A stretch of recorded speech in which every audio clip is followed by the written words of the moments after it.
Senhores, agora por seu turno, o artigo 8º que nós aqui vamos enfrentar traz algumas diretrizes para a atuação do magistrado dentro da estrutura do processo.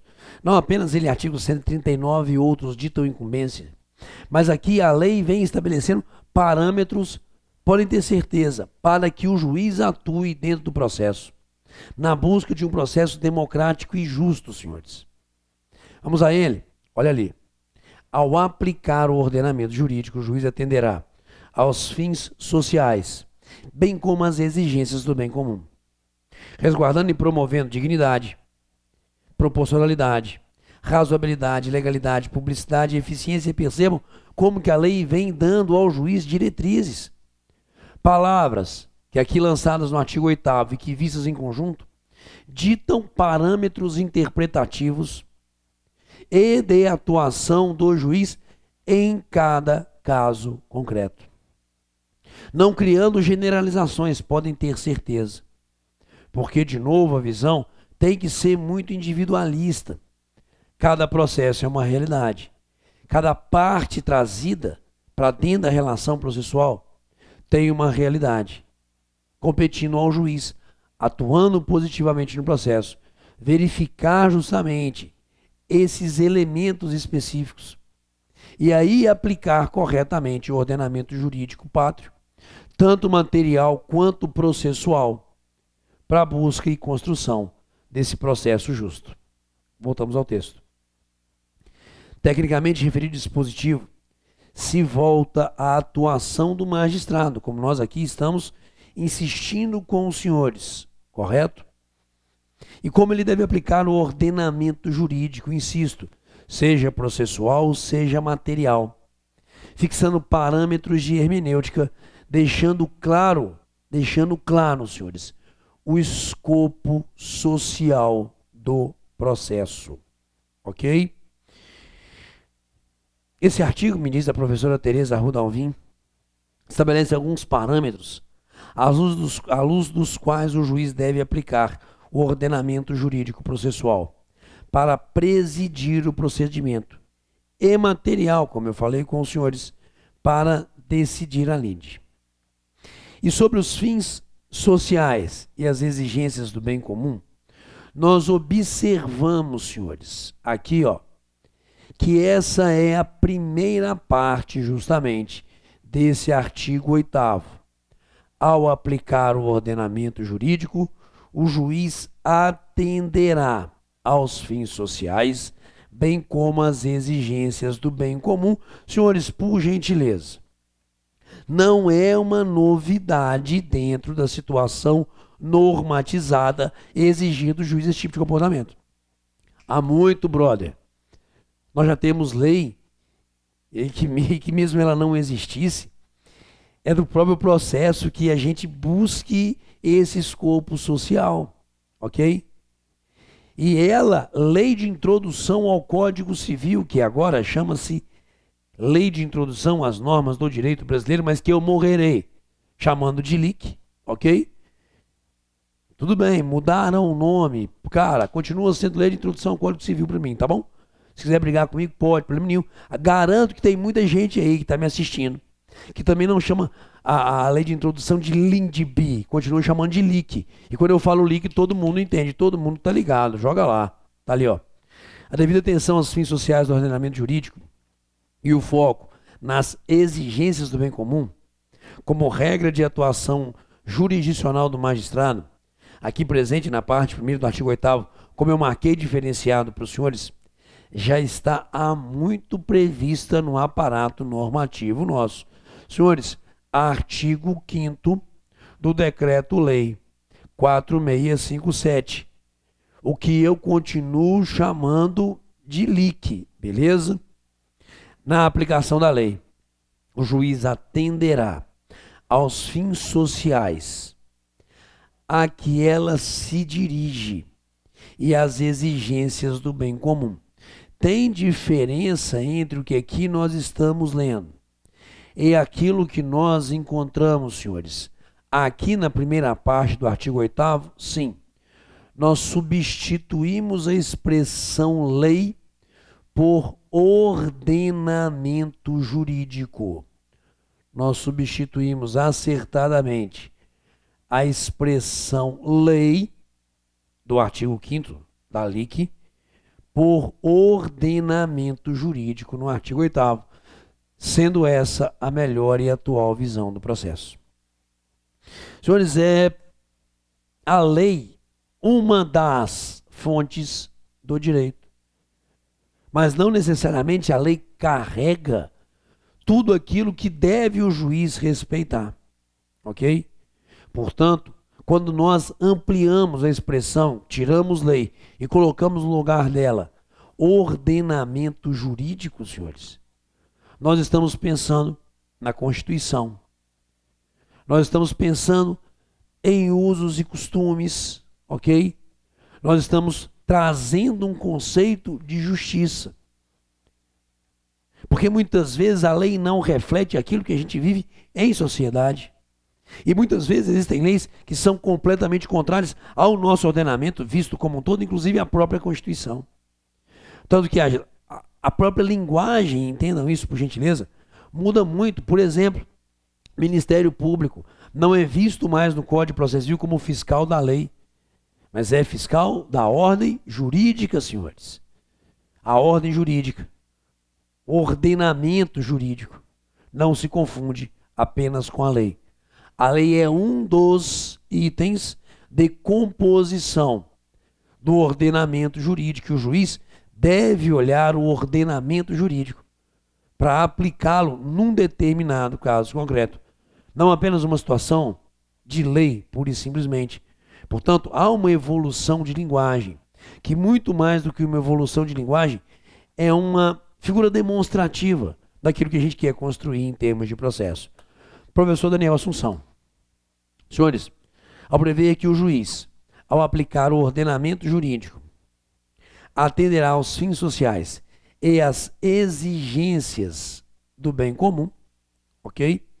Deve-se compreender que os fins sociais do processo são a caracterização do acesso não apenas ao judiciário, mas o acesso à ordem jurídica justa, enquanto o bem comum deve ser compreendido como a preservação não da lei, mas do direito por meio do processo.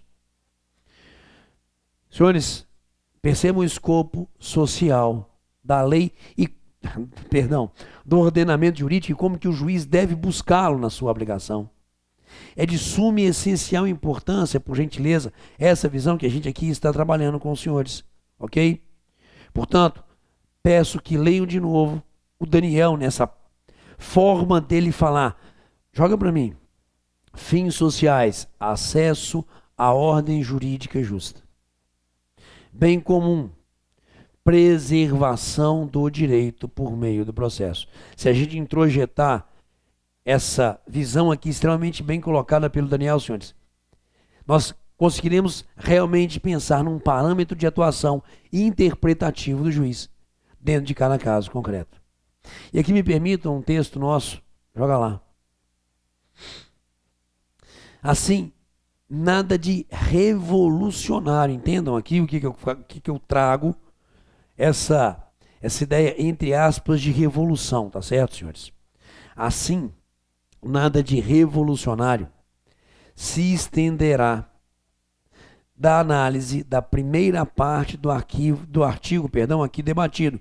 Já estava previsto na lei de introdução. Até pelo fato da revolução do Poder Judiciário passar, acredito piamente, primeiro por questões estruturais e não necessariamente normativas.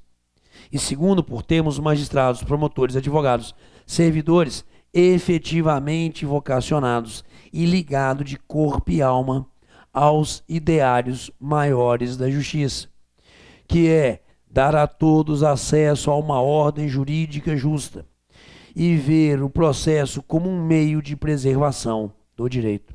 Senhores, isso é revolucionário. Não é artigo 8º, dizer que assim deve ser feito pelo magistrado, interpretando o ordenamento jurídico. Porra, isso já estava escrito, velho. E mesmo que não estivesse, ok? Para mim, a grande revolução do judiciário não é mudança normativa, apesar de estarmos aqui debatendo justamente esse novo Código de Processo Civil, mas sim uma mudança estrutural primeiro, de dar reais condições, não apenas da atuação dos funcionários públicos, juízes, promotores, servidores, mas sim acesso ao cidadão a uma ordem jurídica justa, aonde a eles sejam garantidos contraditório, participação efetiva, isonomia, resultado do processo dentro de um tempo razoável. Isso é acesso a uma ordem jurídica justa. E que ali o processo realmente seja o espelho do direito pátrio. Que as decisões possam representar isso. Ok? Bom, é o que a gente busca. E aí, para mim, o segundo escopo da revolução do judiciário passa pela visão subjetiva. Dos que ali trabalham, como operadores do direito, como servidores públicos, como auxiliares da justiça também, que sejam vocacionados e que se dediquem de corpo e alma a esse objetivo maior, que é, volta, usando de novo as palavras do Daniel, acesso à ordem jurídica justa e a preservação do direito por meio do processo. Senhores, é o que a gente busca e batalha todo santo dia, ok? Então é bom que a gente pense a nossa visão e a nossa função, ok? Dentro dessa conjuntura total que é ali a estrutura do Poder Judiciário e o processo propriamente dito. Mas voltando ao artigo 8º, nós observamos, buscando ele aqui novamente no seu texto, que existe aqui o resguardar e promover, nessa aplicação do ordenamento jurídico, da dignidade da pessoa humana. Além disso, observando proporcionalidade, razoabilidade, legalidade, publicidade e eficiência. E, senhores, me permitam aqui, rapidamente, eu apresento para cada um desses itens alguma ideia doutrinária. Primeiro, que a figura da dignidade da pessoa humana, senhores, é, na verdade, um dos fundamentos da República Federativa do Brasil, ok? Trazendo o texto aqui do professor Daniel Assunção sobre o tema, peço que leiam, ok? De novo, aquele ideário amplo, não é isso? Que é ali um dos baluartes, um dos fundamentos, uma das colunas de sustentação da República, ok? Sem essa busca da preservação da dignidade da pessoa humana, senhores, não temos um país em construção ou construído, como queiram, ok? Então, peço simplesmente a leitura. Continuemos. Mas também nos fala o artigo 8º em proporcionalidade e razoabilidade. Vamos à leitura. Razoabilidade e proporcionalidade. Vamos ver se a gente consegue aqui criar situações de melhores definição dessas palavras e a sua aplicação dentro do processo. Razoabilidade e proporcionalidade são expressões próximas e muitas vezes utilizadas no mesmo sentido. Será? Aliás, é assim que devem ser tratadas no novo código. Será? Ou seja, como normas de ponderação. Tudo bem, na aplicação das regras procedimentais. Mas, senhores, me permitam discordar da doutrina aqui posta. Eu não acredito que sejam, na verdade, tão próximas assim, como se fossem sinônimos, ok? Não são. Proporcionalidade é uma coisa, razoabilidade é outra. Cada uma tem a sua forma científica de ser aplicada pelo magistrado. Vai lá. Há, contudo, citando aqui o professor Léo Cunha, diferenças entre a razoabilidade e a proporcionalidade. Bom, vamos a essa discussão aqui, por gentileza. A razoabilidade trata da legitimidade da escolha dos fins em nome dos quais o Estado irá agir, ok? Enquanto a proporcionalidade averigua se os meios necessários, adequados e proporcionais aos fins já escolhidos. Em outras palavras, enquanto a proporcionalidade permite observar a mera relação meio-fim inerente à medida estatal, ok? A razoabilidade considera a relação, beleza? Considera a relação da medida estatal com as situações pessoais dos indivíduos por ela afetados. Aqui é um ponto.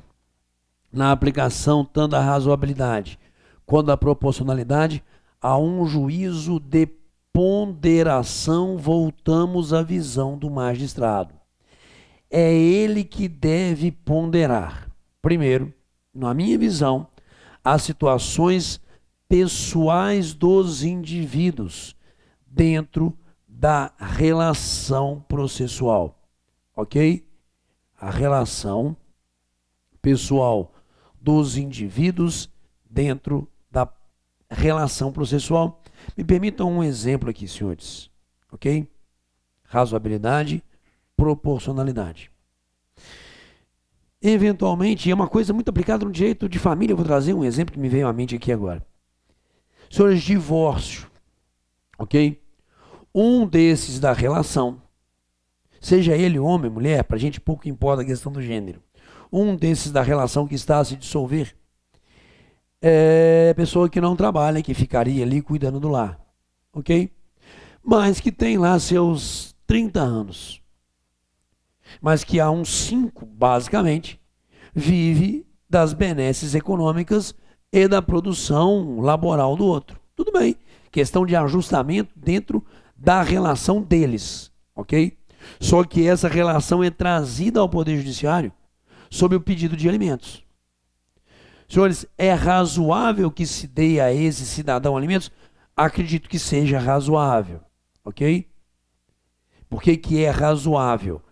Porque ele viveu durante 5 anos na dependência econômico-financeira do outro, e isso foi um ajuste entre eles. Ninguém obrigou ninguém a nada, ok? Mas aí, sendo razoável, essa razoabilidade não há de ser vista sem a visão da proporcionalidade, que é essa medida. Seria proporcional manter a ele um ganho, sem dúvida nenhuma, eternamente, senhores. Com 30 anos, o cidadão tem condições de correr atrás da vida dele, como todo mundo corre, porra. Não de utilizar o antigo casamento como uma situação de muleta, para que ele tenha a aposentadoria aos 30 anos. Beleza? Então, quando você conjuga ser razoável, ok? Dar a ele esse direito, nós temos que pensar na medida desse direito que nós daremos. E isso não é encontrado no ordenamento, não é encontrado na lei, no ordenamento jurídico como um todo, aplicando esses dois princípios, sim. E aí surge a atuação do magistrado, que ali, verificando razoabilidade e proporcionalidade, considerar alimentos num patamar e durante um período de tempo suficiente para o cara correr atrás da vida dele, ok? Só para a gente pensar num exemplo prático de aplicação desses dois princípios. Mas isso é um juízo de ponderação do magistrado. E, de novo, por isso, a exigência da atuação positiva dele. De qualquer forma, exemplificamos, senhores, essa figura de razoabilidade e proporcionalidade, legalidade. Me permitam novamente trazer aqui o professor Léo Cunha. A legalidade determina que situações jurídicas sejam estabelecidas mediante a lei. Principal fonte do direito há muito tempo, uma visão arcaica, beleza? Por isso que o Léo fala por muito tempo. E continua ele dizendo que atualmente, portanto, agora o texto dele se volta ao mundo atual. É mais adequado utilizar a expressão juridicidade em vez de legalidade. Em outras palavras, o, entre aspas, ordenamento jurídico que eu tenho insistido em mente dos senhores. A lei não é a fonte do direito, apenas uma delas. O direito deve conformar-se ao ordenamento jurídico, tendo a Constituição como principal fonte. Portanto, quando o artigo 8º alude a princípio da legalidade, está a exigir, em verdade, que o juiz julgue em conformidade com o direito, com o ordenamento jurídico, com o sistema normativo aplicável ao caso, devendo realizar o controle de constitucionalidade e não aplicar a lei inconstitucional. A observância do princípio da legalidade não significa que a interpretação do texto normativo deve ser literal, senhores. Muitas vezes a interpretação literal é a menos adequada, ou aquela que não viria a satisfazer a situação propriamente dita. Aplicar o princípio da legalidade não é seguir literalmente o texto normativo, mas aplicar o ordenamento jurídico considerado em todo o seu sistema. Tudo demonstrado através de decisão fundamentada. Senão, isso aqui também é um passo para que a gente tenha um despotismo judicial. Senhores, eu não estou, e nem o Léo estaria aqui pregando nesse seu texto, que o juiz aplique o que ele quiser em cada caso concreto. Não. Ele tem que aplicar o ordenamento jurídico, não necessariamente a lei.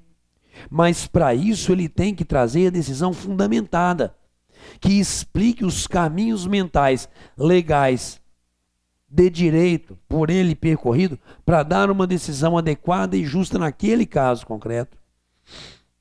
Estou dizendo, e não estamos pregando aqui, que o juiz afaste a lei pura e simplesmente e aplique o que está na cabeça dele, até mesmo em termos de ideologia. Não, senhores.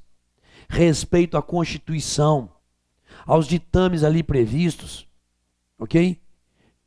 Focada a sua decisão no bem jurídico maior a ser protegido. Não simplesmente também afastar a lei para aplicar situações ideológicas, ok?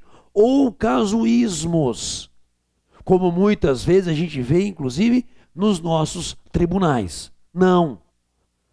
A decisão tem que ser motivada, fundamentada, dentro desse arcabouço do direito, do ordenamento jurídico, tendo a Constituição como principal fonte.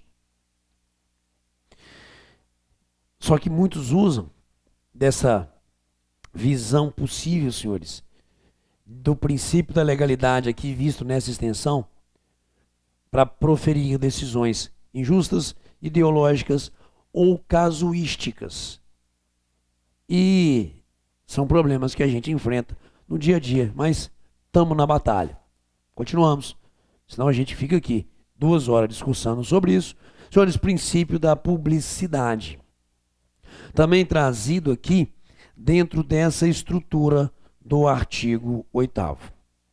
A publicidade dos atos processuais, citando aqui o sempre clássico Cândido Rangel Dinamarco, agora com o Bruno Lopes. A publicidade dos atos processuais consiste projeção da garantia constitucional do direito à informação. Não há que se pensar num processo justo sem o direito à informação. Sem direito à informação, nós estamos pensando num procedimento inquisitório, senhores. Ok? Volta para mim. A publicidade dos atos processuais constitui proteção da garantia constitucional do direito à informação. A própria Constituição, no seu artigo 5º, inciso 14, dita isso, em sua específica manifestação referente ao processo. É também garantida, e não poderia ser diferente, no novo Código de Processo Civil, ao impor a promoção e o resguardo da publicidade na aplicação do ordenamento jurídico. E esse princípio da informação se desdobra não apenas, senhores, em dar a todos acesso àquilo que ali é decidido, mas também a uma decisão devidamente fundamentada. O princípio da informação não é apenas saber como está o andamento do processo e ter acesso às decisões, mas sim que elas, decisões, carreguem a devida explicação do direito ali aplicado pelo magistrado. Aí sim, a gente pode pensar nesse princípio da publicidade em toda a sua extensão. Porque, para mim, também o princípio da publicidade representa a própria oportunidade que a sociedade, que o aparato social tem, de controle e fiscalização do próprio poder, senhores. A gente vê hoje decisões judiciais debatidas em redes sociais e tem gente que não gosta. Ah, quem são esses que estão aqui sem formação jurídica debatendo a decisão A e B do juiz ou do ministro tal? Porra, para com isso, senhores. Essa visão hermenêutica fechada do direito é uma das piores coisas que a gente pode idealizar. E a gente vê no discurso. A gente vê muito isso no discurso, inclusive de ministro do Supremo, ok? É o direito por nós aqui debatido, sabe? Desprezando tudo aquilo que a sociedade está debatendo. Desculpa, para mim isso não é uma visão democrática do processo, ok? Quando eu simplesmente acredito que eu estou num patamar e que eu olho de baixo para cima, que eu me coloco no alto de uma torre totalmente protegido, sabe, é uma das coisas mais despóticas, que eu vejo, e vejo isso muito dentro do poder hoje. Os senhores sabem, a gente vive muito aí dentro de rede social e tal. Cara, é assustador, sabe, como que se despreza muitas vezes aquilo que é debatido pela sociedade. Senhores, o direito é debatido pela sociedade. Não é algo que eu, por ter um conhecimento, domino e os outros não, num hermetismo de linguagem que faz com que a gente não tenha uma visão democrática do processo. São problemas que nós enfrentamos todo dia. Continuamos. Beleza? Senhores, eficiência. A previsão da eficiência no dispositivo em estudo, que é o último ponto que nós temos aqui do artigo 8º, consubstancia-se na melhor forma de gerenciamento do processo. Exato, senhores. Gerenciamento do processo, cara. Ok? Por que gerenciamento do processo? Porque o processo pressupõe essa gerência administrativa, cara. E um dos viés da administração pública é a eficiência. E essa eficiência tem que estar também no gerenciamento do processo. Voltamos. Consubstancia-se na melhor forma de gerenciamento do processo. Alcançar o melhor resultado no menor espaço de tempo e trazendo a maior satisfação possível para os jurisdicionados é postulado da eficiência processual. Ela está compreendida no princípio da operosidade e se aplica indistintamente a todos aqueles que participam direto ou indiretamente da atividade jurisdicional. Exemplos eloquentes desse princípio encontram-se no incentivo e na realização, sempre que possível, da conciliação e na aplicação do princípio da economia processual. Senhores, o discurso nosso todo voltado, digamos assim, a um processo aonde ali a celeridade exista, a razoável duração, tudo isso também passa por gerências materiais do processo. Princípio da efetividade. E é isso que muitas vezes falta ao Poder Judiciário. Ok? São situações que a gente espera, princípios que a gente espera, que cada vez mais venham a ter luz, cada vez mais debatidos por nós, operadores do direito, para a busca e construção disso que a gente espera um dia ver, que é um processo justo e democrático. Ok? Valeu.